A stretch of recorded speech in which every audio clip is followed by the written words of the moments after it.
Dios los bendiga. Feliz día de Pentecostés para todos. Y si por favor son tan amables, pasan conmigo a Salmos, el primero de los Salmos. En el capítulo 1 vamos a leer los 6 versículos, porque vamos a comenzar una pequeña clase que llamamos los 2 caminos y los 2 finales. En Salmos, entonces, capítulo 1, en el versículo 1, leemos que dice: Bienaventurado el varón que no anduvo en consejo de malos, ni estuvo en camino de pecadores, ni en silla de escarnecedores se ha sentado, sino que en la ley de Jehová está su delicia, y en su ley medita de día y de noche. Será como árbol plantado, dice el versículo 3, plantado junto a corrientes de aguas, que da su fruto en su tiempo, y su hoja no cae, y todo lo que hace prosperará. No así los malos, que son como el tamo que arremata el viento. Por tanto, no se levantarán los malos en el juicio, ni los pecadores en la congregación de los justos, porque Jehová conoce el camino de los justos, mas la senda de los malos, miren lo que dice, perecerá.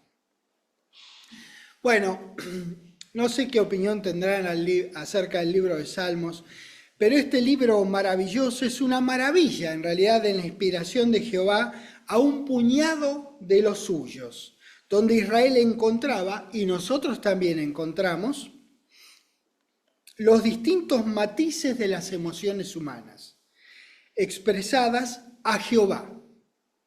Los salmistas declararon tristeza y alegría, duda y confianza, dolor y consuelo, desesperanza y esperanza, ira y contentamiento, deseo de venganza y voluntad y necesidad de perdón, alegría y agradecimiento, oración y alabanza. Maravilloso libro, el libro de Salmos. Vamos a Salmos capítulo 3. En sus páginas, en las páginas de Salmos, nosotros encontramos a gente como uno, gente que está manifestando algunos de los sentimientos que tiene al Creador de los cielos y de la tierra. Así es que nosotros nos sentimos identificados con gente que lo amó a Dios muchos años antes que nosotros y que tuvo la necesidad de volcarle su corazón ante el Santo de Israel.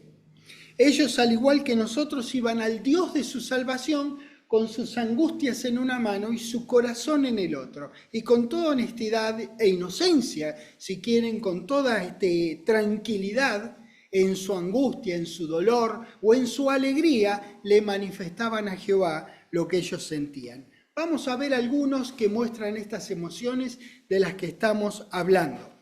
Salmos 3, en el versículo 1 dice: Oh Jehová, cuánto se han multiplicado mis adversarios. Muchos son los que se levantan contra mí. Muchos son los que dicen de mí: ¡Ja! No hay para él salvación en Dios. Selah. ¿Cuántas veces uno se siente pensando cosas similares? Quizás no idénticas, pero similares. Este es un libro que nos enseña que hay que derramarle a Dios sin ningún problema, con total inocencia, sin ningún freno.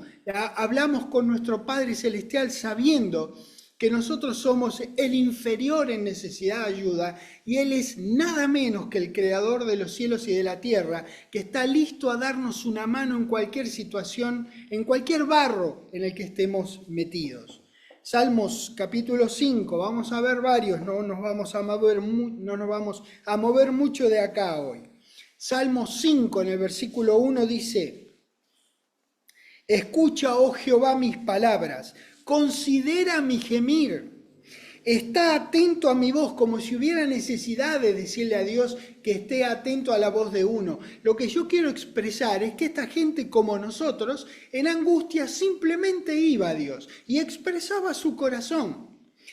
Rey mío y Dios mío, porque a ti oraré. Salmo 6, versículo 1 dice: Jehová, no me reprendas en tu enojo, ni me castigues con tu ira. Nosotros sabemos que son dos cosas que no hace nuestro Padre. Pero eso estamos mostrando, esta gente con su angustia le expresaba su corazón. 2, ten misericordia de mí, oh Jehová, porque estoy enfermo. Sáname, oh Jehová, porque mis huesos se estremecen. Mi alma también está muy turbada. Y tú, Jehová, ¿hasta cuándo? Salmos 21. Esto era lo que yo les quería decir acerca de esto. Estos son colegas nuestros. ¿Cuántas veces nosotros nos encontramos en situaciones similares? Y bueno, vamos a nuestro Padre con esa angustia. Y con toda confianza, por supuesto, con toda inocencia. Salmos 21, el versículo 1 dice, el Rey se alegra en tu poder, oh Jehová, y en tu salvación. ¿Cómo se goza? Le has concedido el deseo de su corazón y no le negaste la petición de sus labios. Selah, porque le has salido al encuentro con bendiciones de bien.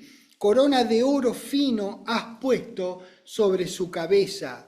Salmos 34, este era mi versículo favorito al comienzo de mis andanzas en la palabra de Dios. Salmos 34, versículo 4 dice, busqué a Jehová y me oyó, y él me libró de ¿cuántos de mis temores? De todos mis temores. Pero mira lo que hizo este hombre, lo buscó a Jehová.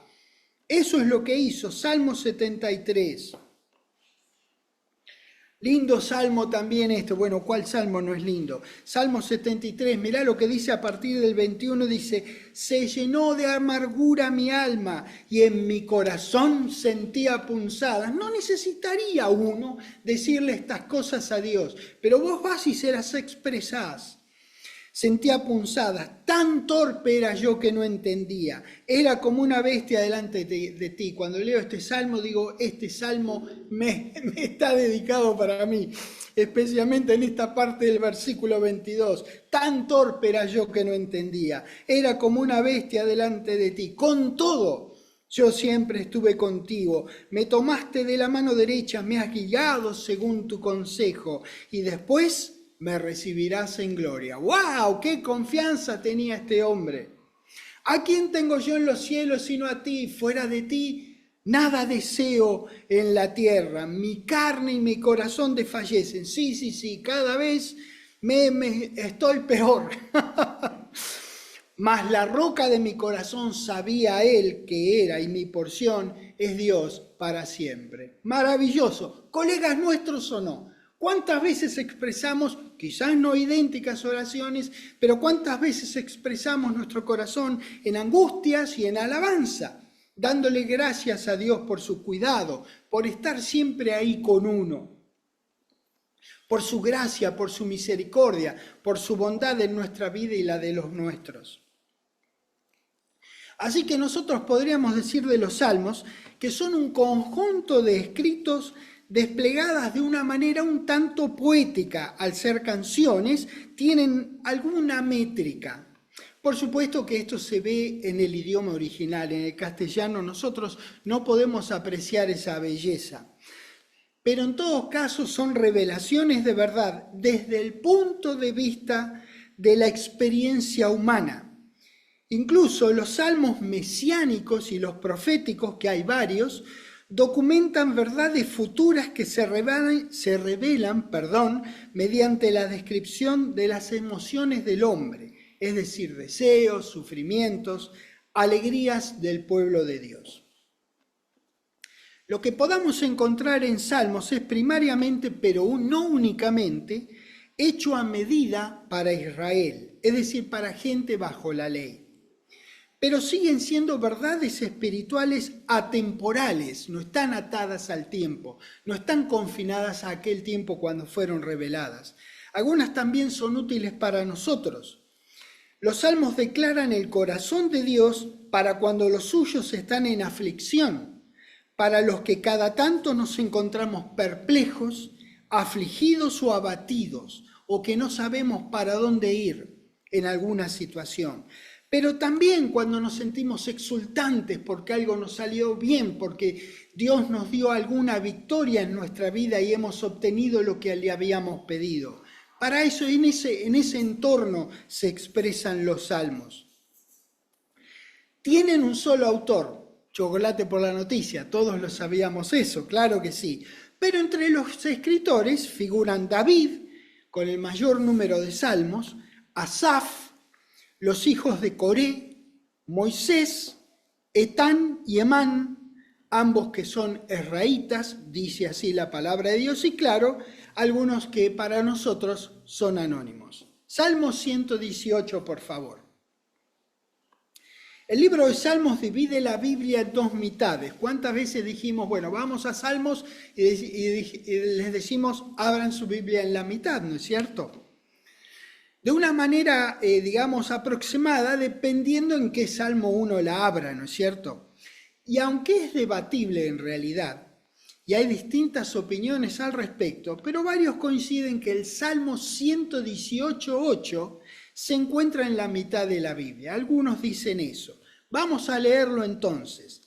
Mejor es confiar en Jehová, dice, que confiar en el hombre. Bueno, vamos a suponer que este no fuera verdaderamente el centro de la Biblia. De todos modos es un lindo salmo y es bueno recordarlo y saber uno que mejor es, no es que está mal, pero es mejor confiar en Jehová que confiar en el hombre. Bueno, algunos dicen que antes de este salmo y después de este salmo hay algo así como 594 capítulos de la Biblia, para un lado y para el otro. Bueno, no es que eso necesariamente tenga que ver con alguna precisión divina, pero bueno, más o menos estamos en ese entorno de lugares en la mitad de la Biblia. El Nuevo Testamento, y ahora sí vamos a Hechos capítulo 4, el Nuevo Testamento se fundamenta en verdades que parten del Antiguo. En cuanto al libro de Salmos, es citado muchas veces. Buscando entre las distintas opiniones, la cantidad de veces va entre las 77 veces y las 400 veces. No las he contado, pero son un montón de veces que los salmos son referidos en el Nuevo Testamento. Cuando dice, como decía tal y tal cosa, y ahora vamos a ver algunas de esas cosas, que se refería a lo que había sido dicho por Jehová miles de años antes o cientos de años antes en los Salmos. Vamos al primero que veremos hoy, en Hechos 4, en el versículo 25, dice que por boca de David tu siervo dijiste, ¿por qué se amotinan las gentes y los pueblos piensan cosas vanas? Eso lo vamos a encontrar en Salmos 2.1, no vamos a ir. Pero bueno, esa hace referencia a Salmos 2.1. Hechos 13, por favor. En el versículo 33 dice, la cual Dios ha cumplido a los hijos de ellos, a nosotros, resucitando a Jesús, como está escrito también en el Salmo 2. ¿Ves lo que dice? Ya ahí directamente lo menciona, está escrito en el Salmo 2. Mi hijo eres tú y yo te he engendrado hoy. Y en cuanto a que le levantó de los muertos para nunca más volver a corrupción, lo dijo así, os daré las misericordias fieles de David. 35. Por eso también en otro salmo, en el 16:10, si quieren buscar, dice, no permitirás que tu santo vea corrupción. ¿Ven? Romanos capítulo 3. Estamos viendo algunas, no todas, de las menciones que hay acerca de salmos. Esta es una figura de dicción que se llama nome o cita, cuando se cita en el Nuevo Testamento algo del Viejo. Estamos viendo, hay un montón de otras menciones de otros libros del Antiguo Testamento, pero estas que estamos viendo son menciones del libro de Salmos, para que veamos la importancia, la implicancia, el recuerdo que era necesario hacer de estos registros de Salmos en los registros del Nuevo Testamento. Nada menos que en Romanos capítulo 3, en el versículo 10 comenzamos cuando dice, como está escrito, no hay justo, ni aún uno. Esto lo dice el Salmo 14.3 y el 53.3.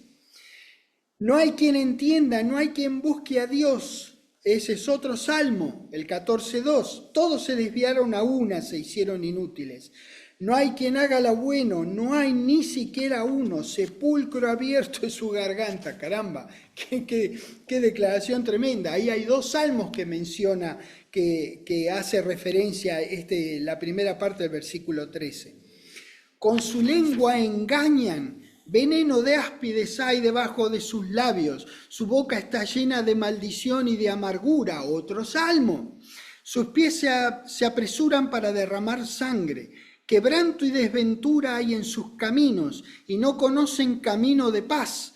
Fíjate lo que dice el 18, que no hay temor de Dios delante de sus ojos, y hace referencia al Salmo 36:1. El último que veremos en el Nuevo Testamento es Hebreos capítulo 1, por favor. En el versículo 5 dice, porque ¿a cuál de los ángeles dijo Dios jamás, mi hijo eres tú? Yo te he engendrado hoy, que habíamos visto anteriormente, que era el 2:7. Y otra vez, yo seré a él padre y él me será a mi hijo. Aquel es un salmo profético, un salmo mesiánico, porque hablaba del Mesías que iba a venir. Varios salmos son proféticos, que hablan del futuro, y mesiánicos, porque hablan del Mesías. Sin ni hablar del Salmo 22, cuando lo lean, es maravilloso lo que dice miles de años antes de que nuestro Señor sufriera, pagando nuestros pecados en el madero de tortura. Vamos al primer salmo, por favor, Salmos 1:1. En el primer salmo, de una manera muy simple, la condición y el destino presente y futuro de los piadosos y de los impíos se describen y además se contrastan. Lo que enseña es que verdaderamente la piedad es la fuente de la felicidad. Cuando hablamos de piedad, hablamos de santidad, de un andar, no que sos todos tenemos cosas y todos cada tanto tropezamos, pero no es que salimos a tropezar y no nos importa nada. Queremos tener un andar de santidad, un andar que realmente con nuestro andar, con nuestra conducta, nosotros alabemos la gloria de Dios. Entonces, lo que muestra este salmo es el beneficio de la piedad, de andar en santidad, de andar según anduvo nuestro Señor Jesucristo delante de Dios. Entonces, se enseña que la piedad es la fuente de la felicidad que nosotros cada tanto tenemos en esta vida de alma y que definitivamente tendremos todo el tiempo de manera perpetua en el reino de Dios. El pecado, muy por el contrario, tiene como paga la muerte de alguna manera, desde siempre. Todo camino lleva al que lo transita, lógicamente, si yo ando por un camino voy a llegar a algún lugar, ¿no es cierto? Bien, así es con el camino que eligen los que aman a Dios. Ellos son los bienaventurados de este versículo. Esto que vamos a leer ahora nos va a instruir ahora como instruyó a nuestros colegas santos, por así decir, a los justos del Antiguo Testamento. Salmos 1, versículo 1, dice, bienaventurado el varón que no anduvo en consejo de malos, ni estuvo en camino de pecadores, ni en silla de escarnecedores se ha sentado. Bueno, vamos a estudiarlo de a poquito. Es bueno desglosarlo y decir parte por parte, porque nosotros queremos saber cómo ser bienaventurados. De hecho, estamos todos encaminados a ser bienaventurados. Caramba, ni hablar. Por supuesto que sí, pero queremos esa bienaventuranza en nuestra vida ahora. Bueno, bienaventurados es tan importante que la vamos a dejar para el final. Hoy no la vamos a ver porque para ser bienaventurados no solo hay que hacer estas tres cosas no hay que hacer estas tres cosas que menciona este versículo, sino que hay que hacer algunas otras que estudiaremos más adelante. Por eso dejamos el estudio de bienaventurados para el final. Acá tenemos 3 verbos con 3 negaciones. No anduvo, no estuvo y no se sentó. Miren, gráficamente sería así. No anduvo, no estuvo, es decir, acá se quedó, y se quedó tanto que no se sentó. ¿Está bien? Entonces, una cosa es andar, otra cosa es quedarte, y otra cosa es no solo quedarte, sino que encima sentarte. ¿Está bien? Eso es lo que nos está diciendo y vamos a ver cada uno de los verbos. Lógicamente vamos a empezar en no anduvo.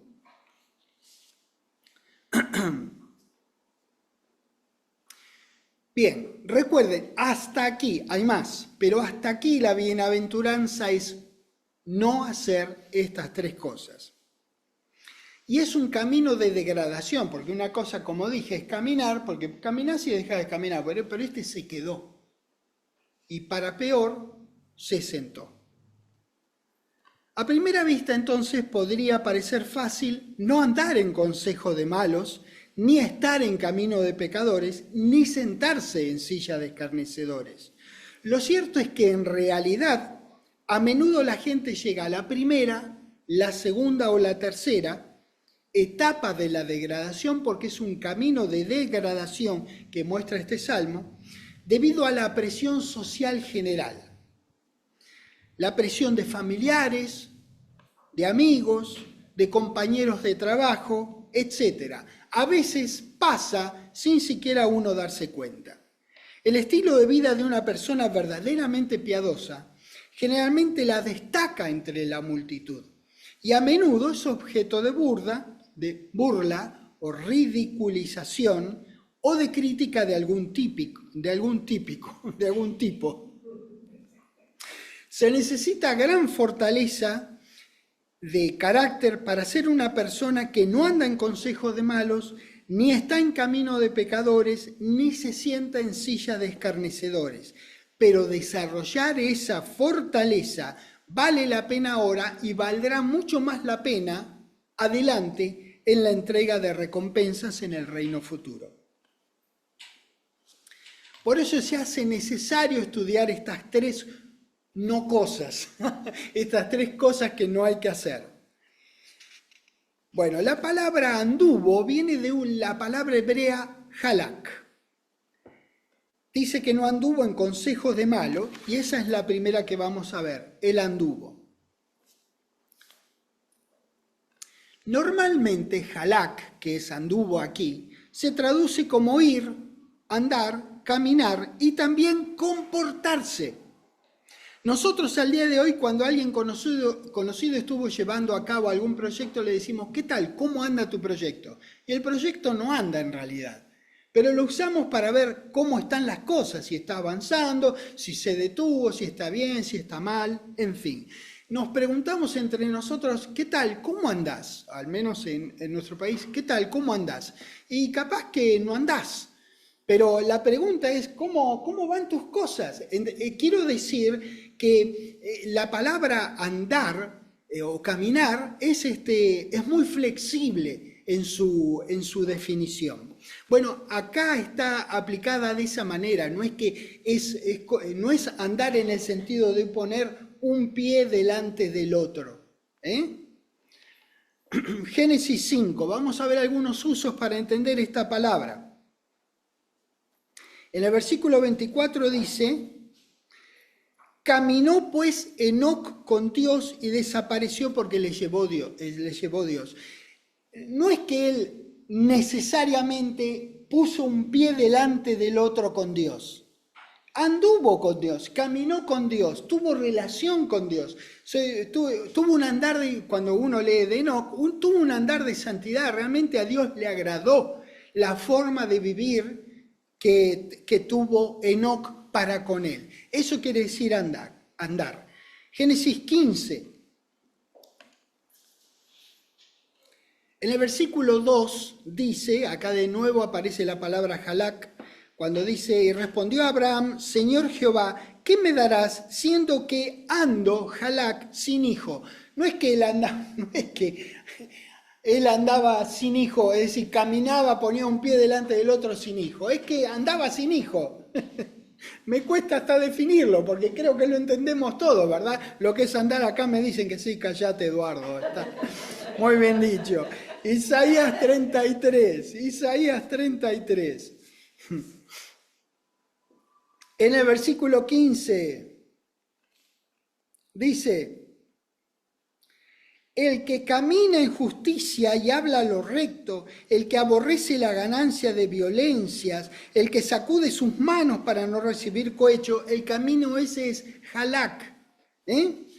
El que tapa sus oídos para no oír propuestas sanguinarias, fíjate lo que hace este tipo, el que cierra sus ojos para no ver cosa mala, este habitará en las alturas, fortaleza de roca será su lugar de refugio, se le dará su pan y sus aguas serán seguras.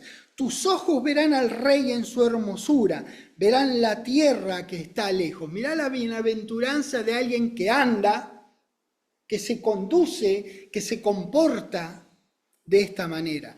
Grandes beneficios de andar en justicia. Así que podemos ver que no siempre andar es así literal, significando un pie delante del otro. ¿Cómo lo entenderías en todo caso andar en justicia, ¿no? ¿Cómo andás en justicia? Un pie delante del otro. Sin embargo, vos podés entender, te podés conducir conforme a la justicia de Dios, que tú podés tener un comportamiento moldeado por la justicia con la que fuiste justificados por nuestro Señor Jesucristo. Bien, recuerden que estamos viendo que no anduvo en caminos de malos. Deuteronomio capítulo 4, por favor. El versículo 3. Vuestros ojos vieron lo que hizo Jehová con motivo de Baal Peor, que a todo hombre que fue halak,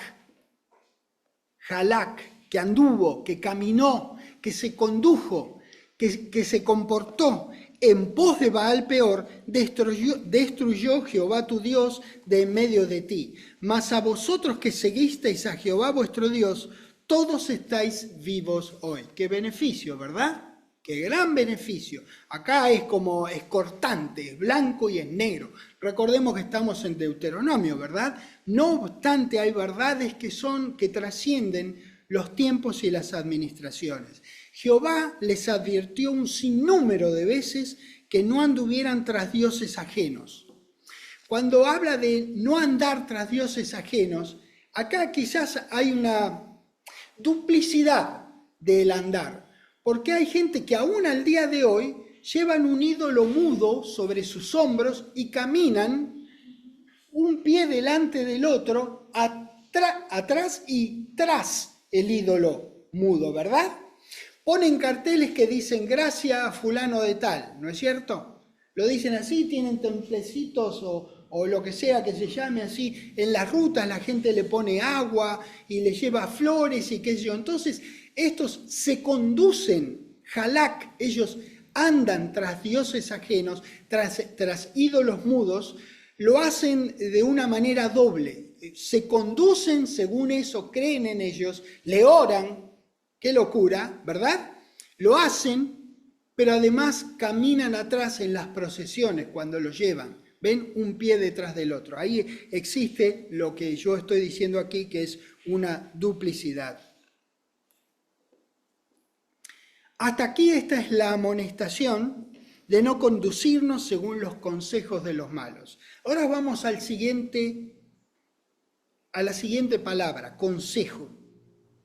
Un diccionario castellano define a consejo como cosa que se dice a alguien sobre lo que se debe o no se debe hacer.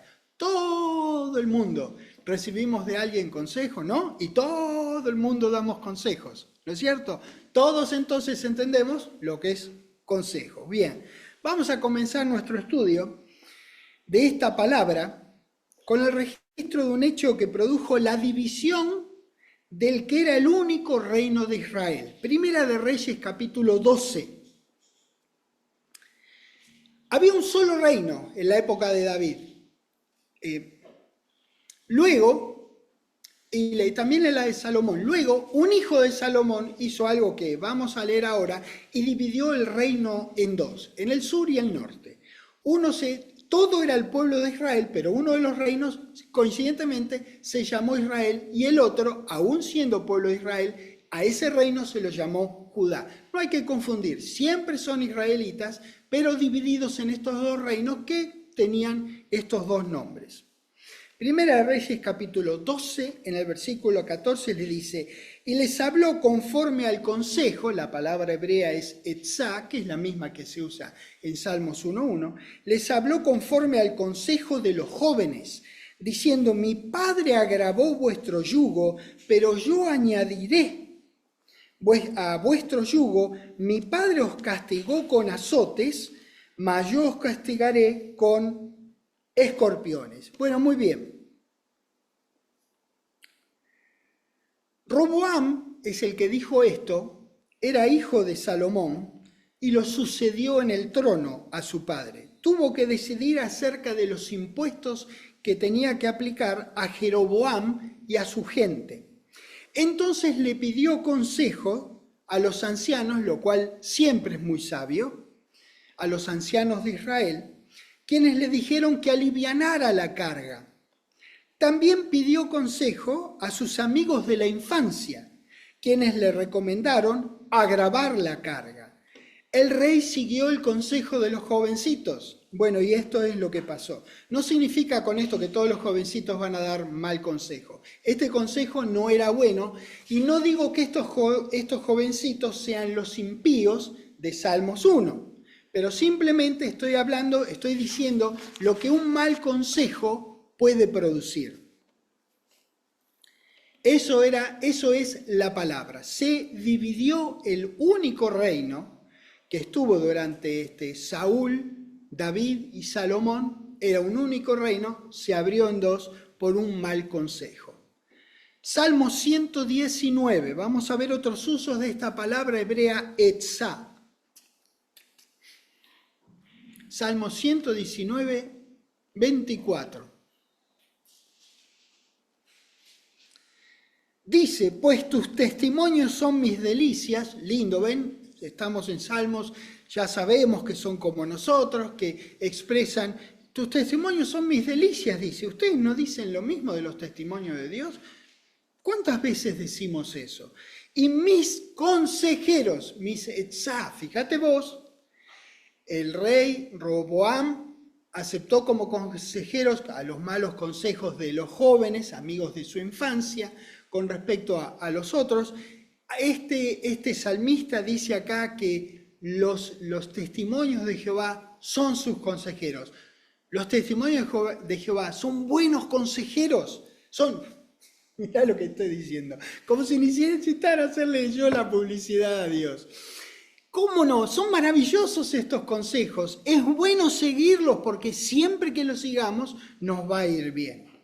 Segunda de Reyes 18.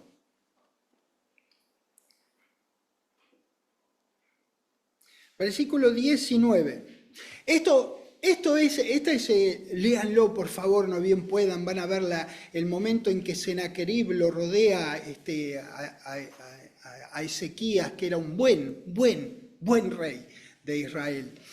Y lo rodean, entonces van, quieren convencer a la gente que se los van a comer crudos y qué sé yo, y terminó de una manera que es realmente apasionante.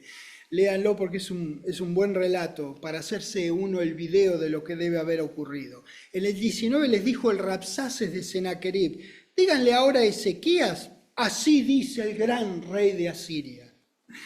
¿Qué confianza es esta en que te apoyas? Se estaba apoyando en Jehová, Ezequías. Y al Rabsaces le dice, ¿qué confianza es esta en que te apoyas? Dices, pero son palabras vacías, etzá, consejo tengo y fuerza para la guerra. Claro, Ezequías le había manifestado que tenía consejo de Jehová al respecto de la guerra que ellos le querían hacer, que Ezequías no pidió, no la fue a buscar. ¿En qué confías que te has rebelado contra mí? ¿Quién sos vos, rey de Asiria? Esto es cuando Senaquerib entonces quiso invadir a Judá. ¿Qué pasó? Cuando ustedes lean el registro van a ver que Ezequías se humilló ante Jehová. Lo primero que hizo fue humillarse, oró y fue al hombre de Dios a consultar consejo. hizo lo que había que hacer. Entonces este Tarambana del Rabsaces le dice, ¿en qué consejo te estás apoyando? Por eso digo que Ezequías no era un buen rey. Ezequías era un buen rey. ¿Qué opinión diferente la del Rabsaces a la que nosotros tenemos de Ezequías? La opinión del Rabsaces llevó al pueblo a que murieran 185.000 de ellos, sin siquiera gastar una flecha de nosotros, porque Ezequías es nosotros. No gastamos ni una flecha. Y ellos murieron 185.000. ¿Qué hizo Sennacherib? Cazó la mochila, puso la PC y se fue directo a su país. Cuando llegó allá, 2 de sus hijos lo mataron en el templo de él. Así le fue. Fíjate la diferencia en los consejos. Isaías 46,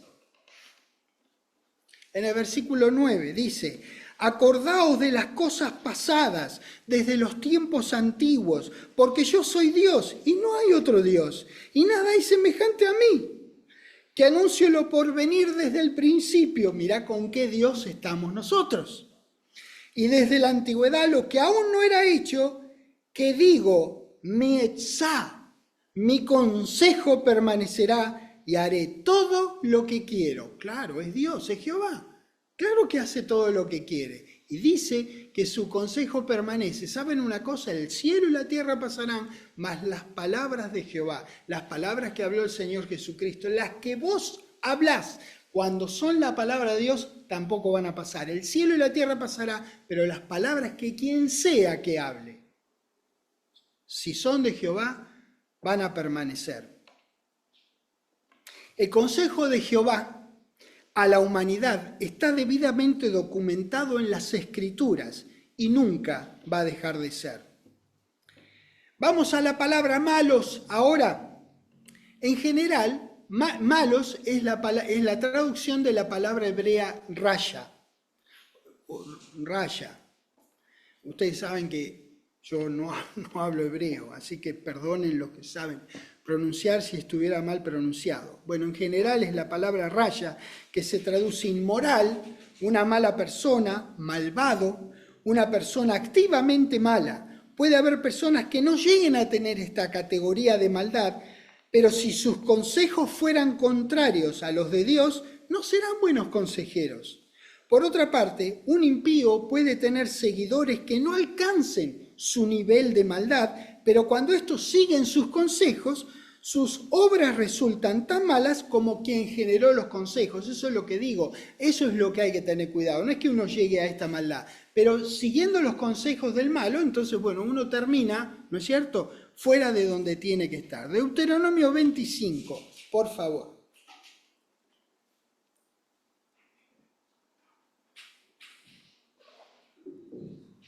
En el versículo 1 dice: si hubiere pleito entre algunos y acudieren al tribunal para que los jueces los juzguen, estos absolverán al justo y condenarán al rayá. Acá dice culpable, bueno, sería el malo, el culpable en la situación. Segunda de Samuel, capítulo 4. Este es un registro triste. David tenía un corazón tan guiado, tan encarrilado con el de Jehová, que tenía pensamientos muy singulares, aún para la época. Yo sé que David hizo cosas que en realidad no debiera haber hecho, pero fue el gran rey de Israel, a pesar de todas esas cosas. Él fue un hombre que tenía su corazón encarrilado a Jehová, y Jehová mismo le dijo a Salomón que tenía un corazón según el mío, le dijo Jehová a Salomón. Y acá en 2 Samuel 4 nosotros vamos a ver una situación a un hijo de Saúl que se llamaba Isboset, que era un minusválido, tenía una circunstancia física bastante compleja, se ve por las escrituras, y alguien fue a matarlo cuando este muchacho estaba en la siesta. Y entonces así se expresa David en 2 Samuel 4:11 al respecto de quienes lo mataron. Dice, ¿cuánto más a los malos, rayá es la misma palabra, hombres que mataron a un hombre justo en su casa y sobre su cama?